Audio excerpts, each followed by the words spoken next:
अस्सलाम वालेकुम दोस्तों, welcome back my YouTube channel रहमत एडर्स।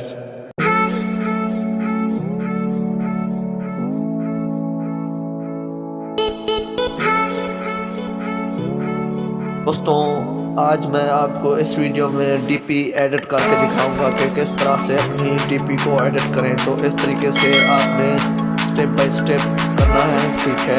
स्टेप नहीं करनी वीडियो, ठीक है, अच्छी तरह से समझ लेनी है पहले, फिर आपने बाद में इस तरह से एडिट करना है, ठीक है। और दोस्तों से भी और दोस्तों के साथ भी शेयर कर दें, ठीक है। Thank you so much. तो करें इंजॉय, देखें फॉलो वीडियो।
तो दोस्तों, कैसे लगी आपको आज की हमारी वीडियो? अगर अच्छी लगी है तो प्लीज़ हमारे चैनल को सब्सक्राइब कर दो और साथ में बेल आइकन को प्रेस कर दो, ताकि मेरी न्यू आने वाली वीडियो आपको सबसे पहले मिल सके। तो मिलते हैं नेक्स्ट वीडियो में, तब तक के लिए अल्लाह हाफिज़।